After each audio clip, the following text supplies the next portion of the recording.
আমার ঘনিষ্ঠ একজন কইলেন যে বিএনপি নিয়ে করা আপনার প্রেডিকশনগুলো কিন্তু মিলে যাইতেছে, আপনি কি খুশি? না, আমি খুশি না, আমি আতঙ্কিত। আমি তো বিএনপিকে ধ্বংস হওয়া থেকে বাঁচাইতে চাইছি, তাইলে বিএনপি কি ধ্বংস হইতেছে? হ্যাঁ, হইতেছে। কেমনে? আসেন সে আলাপটা করে দেখি। বিএনপি বাংলাদেশের স্বাধীনতা সার্বভৌমত্ব রক্ষার জন্য জরুরি। বিএনপি ধ্বংস হয়ে গেলে বাংলাদেশের স্বাধীনতা সার্বভৌমত্ব বিপন্ন হবে। বিএনপি আওয়ামী লীগ হয়ে গেলে আমাদের আর একটা জিয়াউর রহমানের, খালেদা জিয়ার বিএনপি লাগবে। হয়তো বিএনপি নামে না, কিন্তু এমন একটা দল লাগবে যা জিয়ার এবং খালেদা জিয়ার রাজনীতি করবে। আর আপনারা বুঝতে পারতেছেন যে বিএনপির কোনো ভবিষ্যৎ নাই যদি না তারা তাদের রাজনীতি না পাল্টায়। আপনাদের মনে হইতে পারে যে এইটা আবার কেমন কথা, একটা রাজনৈতিক দল না থাকলে স্বাধীনতা সার্বভৌমত্ব বিপন্ন কেমনে হয়? আসেন আপনাদের আজকের সেই গল্প বলি, পাকিস্তান কেমনে ভাঙলো। আমরা অনেক কিছু শুনছি, কিন্তু আজকে শুনবো এমন একটা দিক থেকে যে আপনারা বুঝবেন যে মুসলিম লীগ ধ্বংস হওয়ার জন্যই আসলে পাকিস্তান ভাঙছে। মুসলিম লীগ টিকে থাকলে পাকিস্তান ভাঙতো না। ভুল রাজনীতির কারণে মুসলিম লীগ ধ্বংস হয়েছে? না, ভুল রাজনীতি ছিল না, ছিল একটা ভুল সিদ্ধান্ত। এইটা আমাদের জানা দরকার, কারণ বিএনপি আর আওয়ামী লীগ দুইটারই জন্ম মুসলিম লীগ থেকে। আওয়ামী লীগ আর বিএনপি হইতেছে মুসলিম লীগ আর বামের যোগফল। আসেন এবার দেখি মুসলিম লীগ বিলুপ্তির ইতিহাস। এটা একটু দীর্ঘ হবে আলাপটা, কিন্তু শুনলে ফায়দা আছে। অনেক ইতিহাস জানতে পারবেন, অনেক বিষয় জানতে পারবেন যেটা আগে কখনো দেখেন নাই। মুসলিম লীগের জন্ম 1906 সালে আমাদের ঢাকাতে, শাহবাগে। মানে মুসলিম লীগ বলতে পারেন প্রথম শাহবাগী। এই দলের জন্ম হয় নবাব সলিমুল্লাহর বাগানবাড়িতে। তখন শাহবাগে ওনার বাগানবাড়ি ছিল।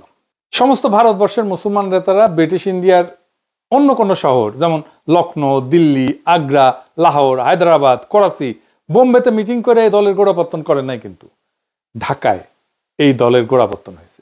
এই ঐতিহাসিক ঘটনা ঘটছিল তৎকালীন ব্রিটিশ প্রদেশ পূর্ব বাংলা এবং আসামের রাজধানী ঢাকায়। এরপরে পাকিস্তান আন্দোলন হয়।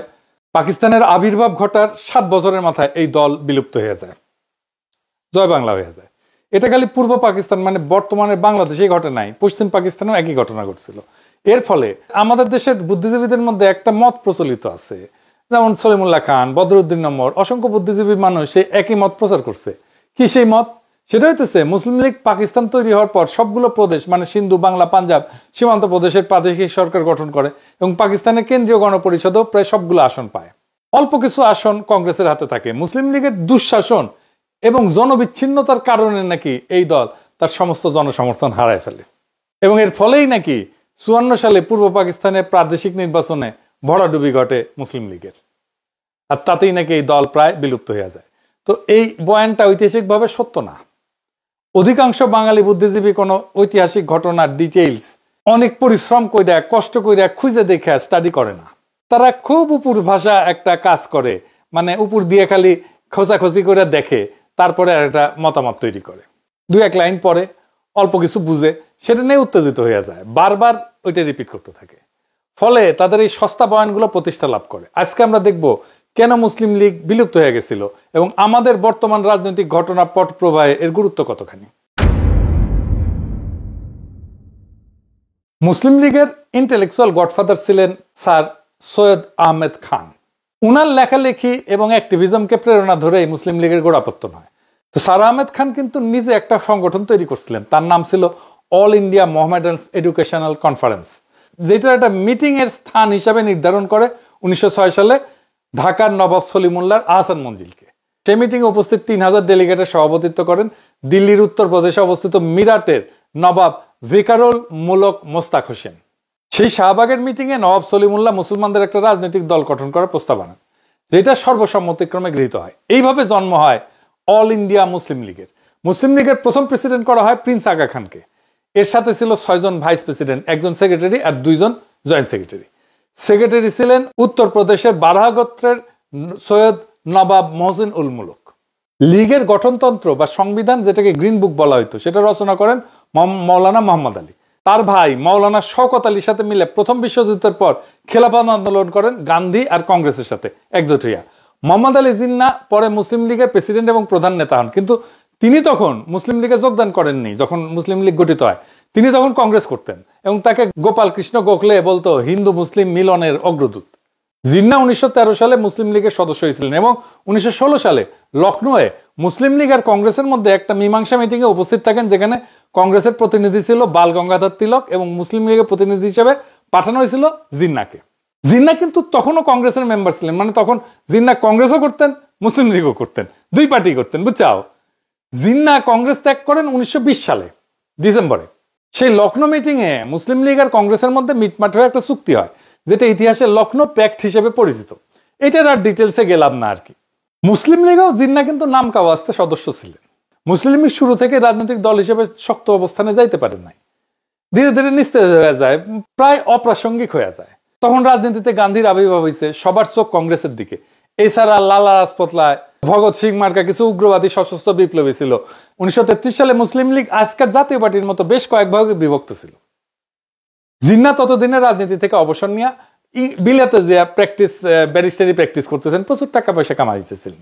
মুসলিম লীগের এক ভাগের প্রেসিডেন্ট ছিলেন পেশোয়ারের ব্যারিস্টার মিয়া আব্দুল আজিজ। এদের গ্রুপের নাম ছিল আজিজ গ্রুপ। মানে আরেক ভাগের প্রেসিডেন্ট ছিল খান বাহাদুর হাফিজ হিদায়ত হোসেন। আওয়ামী লীগও কিন্তু 1975 পরে এরকম বেশ কয়েকটা গ্রুপে আলাদা হয়ে গেছিল। আওয়ামী লীগ হাসিনা, আওয়ামী লীগ মিজান, আওয়ামী লীগ রাজ্জাক। শফিক রহমান ভাই জায়জাদিনে লিখতেন আওয়ামী লীগ হারামি, হারামি মানে হাসিনার হা, রাজ্জাকের রা আর মিজানের মি, এই তিনটা মিলে আওয়ামী লীগ হারামি। আওয়ামী লীগ কলে প্রথম থেকে হারামি, জাত হারামি আর কি, সাচ্চা হারামি, কয়েক জেনারেশনের হারামি। তাইলে মুসলিম লীগ কেমনে খাড়া হইল? মুসলিম লীগের এই অবস্থা দেখে উত্তরপ্রদেশের লিয়াকত আলী খান লন্ডনে গিয়ে জিন্নার সাথে দেখা করেন। তারা বোঝান যে উনি যদি ভারতে ফিরে এসে মুসলিম লীগের হাল ধরেন, তাইলে আজিজ গ্রুপ আর হেদায়েত গ্রুপ উভয় আবার একত্র হবে, পার্টি একদম ইউনিফাইড হবে। আজিজ আর হেদায়েত গ্রুপের কাউন্সিল উভয় মতামত দেয় যে জিন্না যদি দলের প্রেসিডেন্ট হন তাহলে আবার একত্র হইতে রাজি আছেন। এর ফলে জিন্না ভারতে ফিরে আসেন। 1934 সালের এপ্রিল মাসে মুসলিম লীগের কাউন্সিল মিটিং হয় দিল্লিতে। সেইখানে জিন্নার নেতৃত্বে মুসলিম লীগ আবার একত্রিত হইয়া জিন্না মুসলিম লীগের প্রেসিডেন্ট হন এবং 1947 সালে পাকিস্তানের গভর্নর জেনারেল হওয়ার আগ পর্যন্ত ওই পদে আসীন থাকেন। জিন্না মুসলিম লীগের প্রেসিডেন্ট হওয়ার পর সারা ভারতবর্ষ জুড়ে বিভিন্ন গুরুত্বপূর্ণ মুসলিম অ্যাক্টিভিস্ট আর নেতাদের লীগে রিক্রুট করা শুরু করেন। জিন্নার পার্সোনালিটি সবাইকে আকৃষ্ট করতে পারত, এই জন্য সবাই অনায়াসে তার নেতৃত্ব মেনে নিত।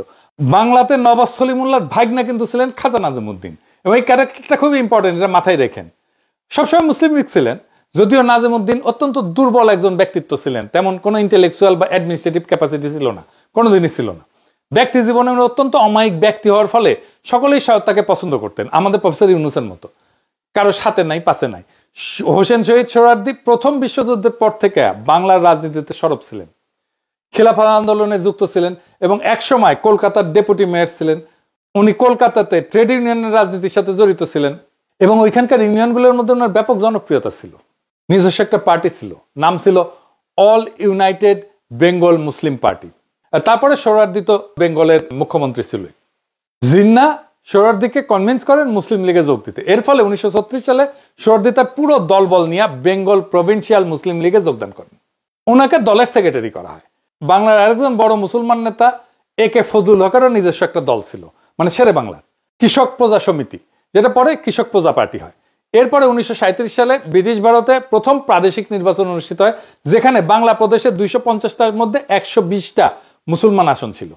সেপারেট ইলেকটোরেটের অধীনে, মানে মুসলমানরা মুসলমানদের ভোট দিবে, হিন্দুরা হিন্দুদের ভোট দিবে। এবং মাথায় রেখেন, এই যে মুসলমান হিন্দুর আলাদা ভোটাধিকার, এটাই দেশভাগের একটা কারণ।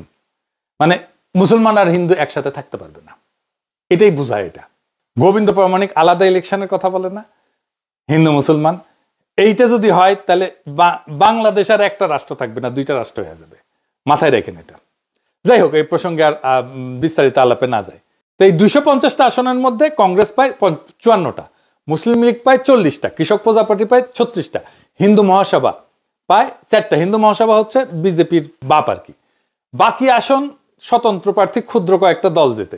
250টা আসনের মধ্যে মেজরিটি পাইতে লাগে 126টা সিট, যেটা একক কোনো দলের ছিল না। কংগ্রেস বৃহত্তম দল হওয়ার পরেও গোড়ামি করে মুসলিম লীগ অথবা ফজলুল হকের সাথে জোট করতে অস্বীকৃতি জানায়। এর ফলে ফজলুল হক তার পার্টি নিয়ে 1937 সালে মুসলিম লীগে যোগ দেন। তাকে সাথে সাথে বেঙ্গল প্রভিন্সিয়াল মুসলিম লীগের প্রেসিডেন্ট করা হয়। সোহরাওয়ার্দী সেক্রেটারি থাকেন। মুসলিম লীগের এমপিরা তাকে বাংলার চিফ মিনিস্টার পদে সমর্থন করে। সাথে আরো অনেক স্বতন্ত্র প্রার্থী যোগ দেয়। এইভাবে আইনসভায় মেজরিটি আসে। শেরে বাংলা ফজলুল হক বাংলার প্রথম মুখ্যমন্ত্রী হন। তার ক্যাবিনেটে 10 জন সদস্য ছিল। এর মধ্যে সোহরাওয়ার্দী ছিল বাণিজ্য এবং শ্রম মন্ত্রণালয়ের দায়িত্বে। 1938 সালে তৎকালীন ফরিদপুর জেলার গোপালগঞ্জ মহকুমায় একটা জনসভা করছিলেন উনি সোহরাওয়ার্দী। সেইখানে শেরে বাংলা ছিল, সোহরাওয়ার্দী দুইজনে গেছিলেন। সেইখানে প্রথম সোহরাওয়ার্দীর সাথে তার বডিগার্ডের পরিচয় হয়। মুজিবের 38 সালে বয়স ছিল কত জানেন? 18 বছর।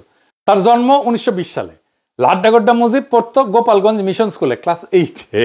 18 বছর বয়সে একজন ম্যাট্রিক ইন্টারমিডিয়েট পাশ করে বিশ্ববিদ্যালয়ে প্রথম বর্ষে থাকে অথবা ভর্তি পরীক্ষা দেয়। অথচ মুজিব সেই বয়সে কোনো মতে ক্লাস 8-এ 10-এ পৌঁছে যেতে পারছে। এরকম মাল ছিল মুজিব। আর সে আবার জাতির পিতাও বটে।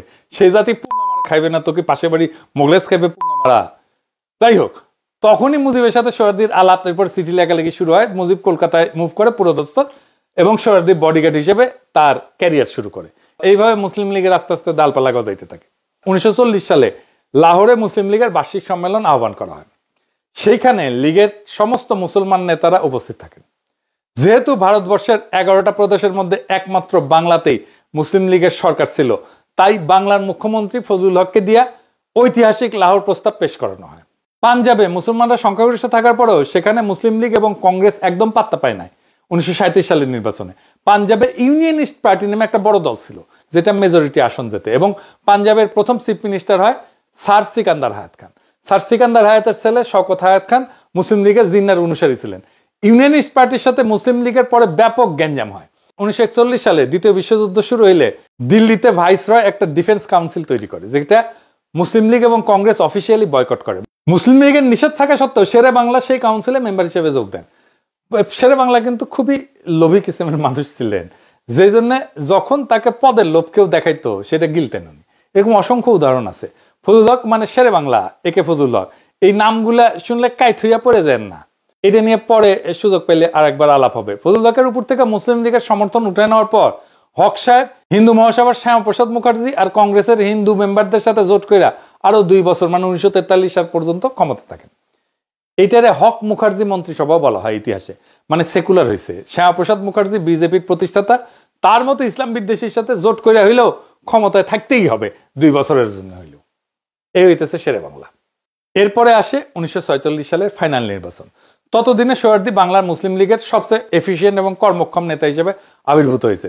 সেই নির্বাচন ছিল পাকিস্তানের ম্যান্ডেটের নির্বাচন। সেই নির্বাচনে মুসলিম লীগ ভারতবর্ষের মুসলমানদের সব আসনে প্রায় 90% আসন যেতে। বাংলাতেও ফজলুল হকের কৃষক প্রজাপার্টি একদম জয় বাংলা হয়ে আছে। শ্যামাপ্রসাদ মুখার্জির সাথে সরকার কইরা 2 বছরের এক্সটেনশন পাওয়ার পুরস্কার পান উনি। পাঞ্জাবে ইউনিয়নিস্ট পার্টির কথা বলছিলাম না, অল্প কয়েকটা আসন যেতে মুসলিম লীগের বিপরীতে। সিন্ধু, যেখানে মুসলিম লীগ 1937 সালের নির্বাচনে একটা আসনও যেতে নাই, সেখানে প্রায় সব মুসলিম সিট এবার যেতে সরকার গঠন করে মুসলিম লীগ। এরপর শুরু হয় ভেজাল। বাংলাতে মুসলিম লীগের সবচেয়ে বড় অ্যাক্টিভিস্ট গ্রুপগুলোর নেতা ছিল সোহরাওয়ার্দী, যার অক্লান্ত পরিশ্রমের ফলে মুসলিম লীগ বাংলাতে বিপুল জয়লাভ করে। সোহরাওয়ার্দী ব্রিটিশ বাংলার সর্বশেষ চিফ মিনিস্টার হয় এবং সরকার গঠন করে। এরপরে 1947 সালে পাকিস্তানের আবির্ভাব হওয়ার পর শুরু হয় ভেজাল। মুসলিম লীগের ভেতরেই ভেজাল। সে ভেজালটা কি? পদ পদবি নিয়ে ভেজাল। যাই হোক, পাকিস্তান হওয়া এবং হিন্দু মহাসভা কংগ্রেসের চাপে বাংলাকে বিভক্ত করার পর পাকিস্তানে পূর্ব বাংলার প্রথম চিফ মিনিস্টার নির্বাচন করার জন্য পূর্ব বাংলার মুসলিম লীগের এমপিদের মধ্যে আবার একটা ভোট হয়।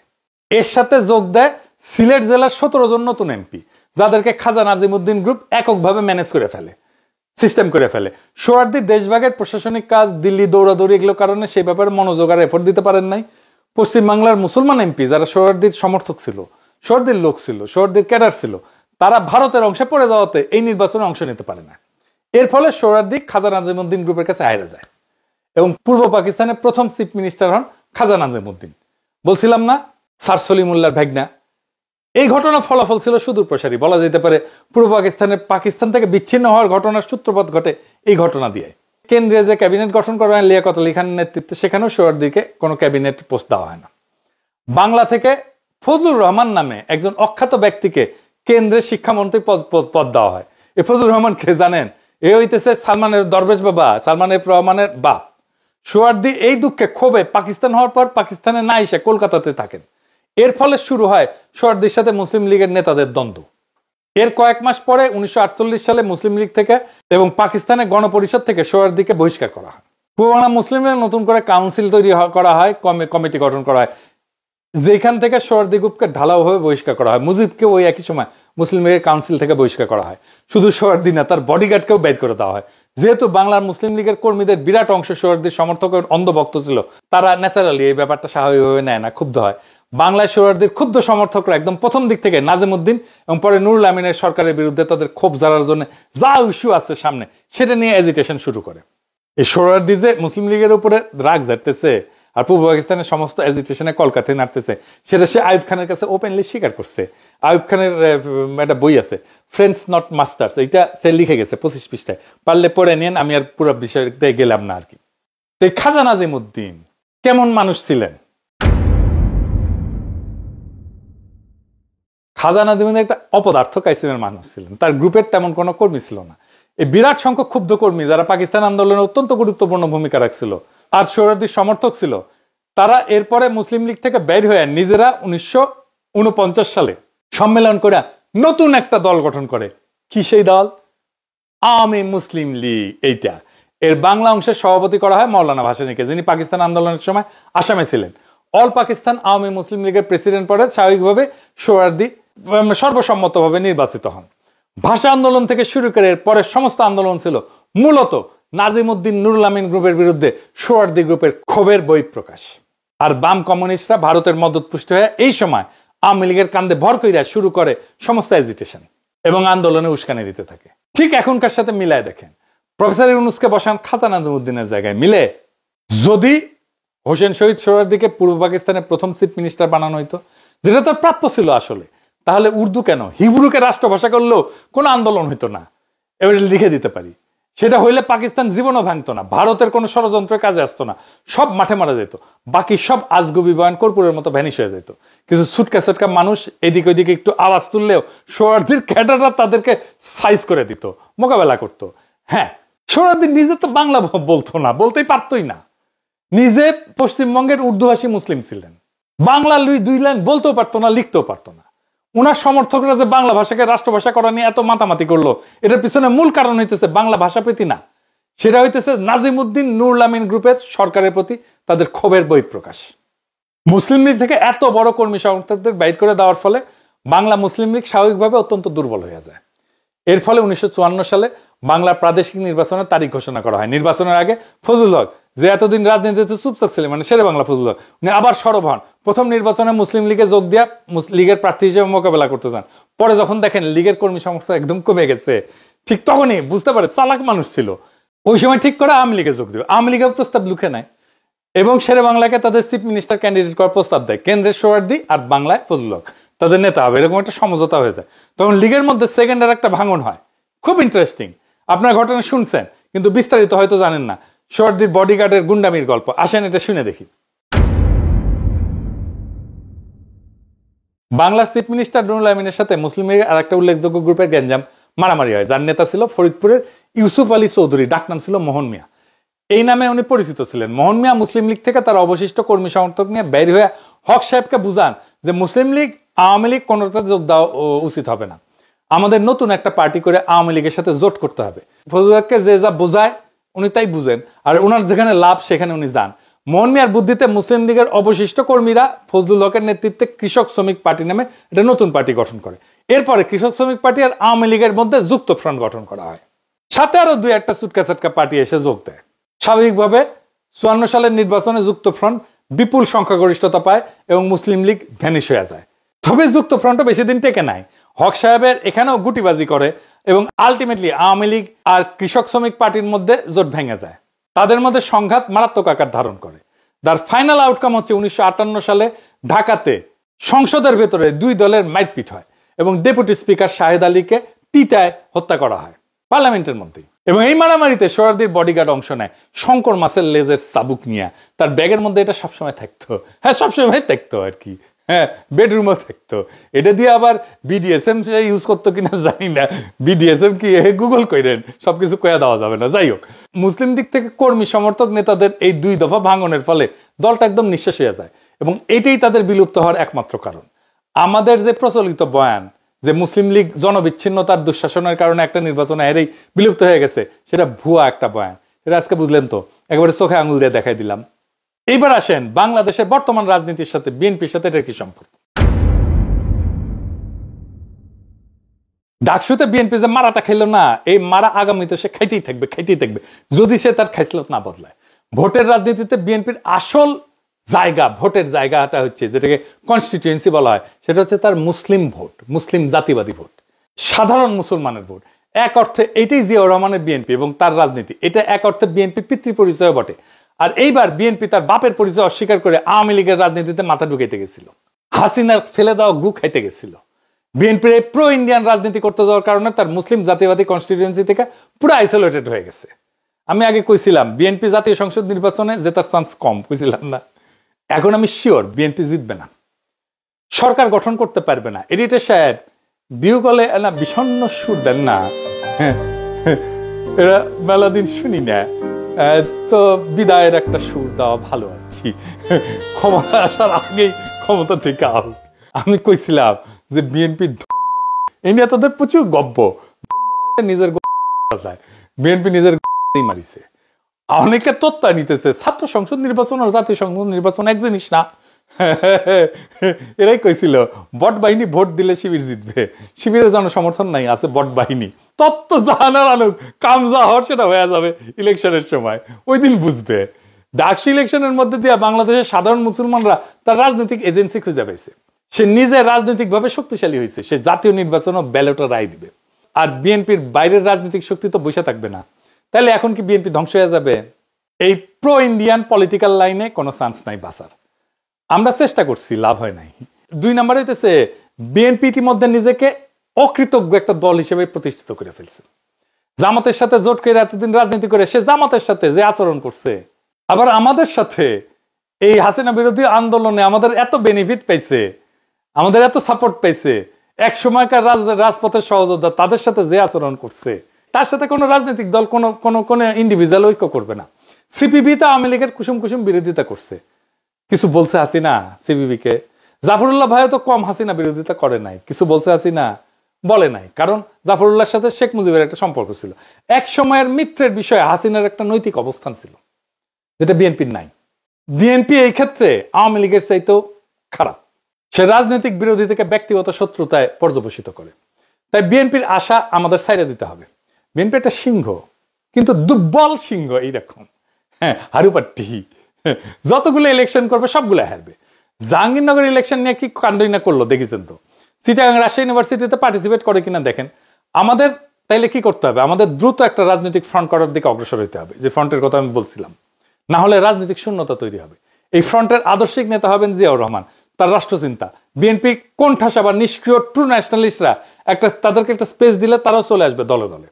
বিএনপিতে সত্যিকারের পলিটিক্যাল ট্রেনিং আছে, রাজনীতি করে আসছে, এরকম লোক গুরুত্বপূর্ণ পজিশনে নাই, পলিসি মেকিং এ নাই। থাকলে হাসিনা উৎখাতের লড়াই সেই বিএনপি নেতৃত্ব দিত, পারে নাই নেতৃত্ব দিতে। মুসলিম লীগ থেকে জন্ম নেওয়া আওয়ামী লীগ জয় বাংলা হয়েছে, আর এক দল জয় বাংলা হওয়ার পথে।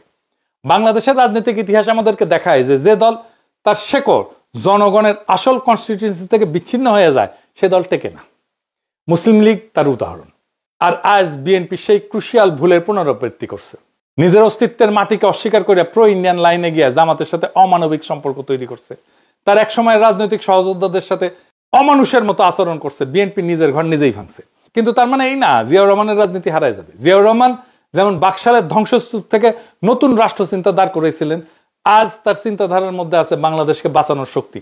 বিএনপি হয়তো দুর্বল সিংহ হয়ে পড়ছে, কিন্তু এই দেশের সাধারণ মুসলমানদের রাজনৈতিক এজেন্সি আর স্বাধীনতার আকাঙ্ক্ষা আজও বেঁচে আছে। ডাকসুর ব্যালটে যেমন সাধারণ মানুষ নিজের কণ্ঠ খুঁজে পেয়েছে, জাতীয় নির্বাচনেও সেই কণ্ঠ আরো জোরে উচ্চারিত হবে। আমাদের দায়িত্ব এখন নতুন রাজনৈতিক ফ্রন্ট গড়ে তোলা, যেখানে জাতীয় মর্যাদা, আঞ্চলিক অখণ্ডতা আর সার্বভৌমত্ব প্রশ্ন হবে মূল কেন্দ্র, যেখানে জিয়াউর রহমানের রাষ্ট্রচিন্তা হবে আমাদের আদর্শিক দিক নির্দেশনা। এই ফ্রন্ট হবে সাধারণ মানুষের, মজলুমদের, নিপীড়িতদের, যারা আওয়ামী ফ্যাসিবাদ এবং বিএনপির বিভ্রান্ত রাজনীতির বাইরে নতুন আশা খুঁজতেছে। ইতিহাসের শিক্ষা পরিষ্কার, শূন্যতা কখনো স্থায়ী হয় না। আমরা যদি শক্তি, দিক নির্দেশনা নিয়ে আগায় যাই, তবে সেই শূন্যতা পূরণ হবেই আমাদের দিয়া। বিএনপি হয়তো ভাঙবে, কিন্তু জিয়ার আদর্শের সেই পতাকা ভাঙবে না। সেই পতাকা আবারও উড়বে শক্তিশালী সংগঠিত নতুন ফ্রন্টের হাতে। এটাই আমাদের আহ্বান, এটাই আমাদের আগামী ইনকিলাব। জিন্দাবাদ।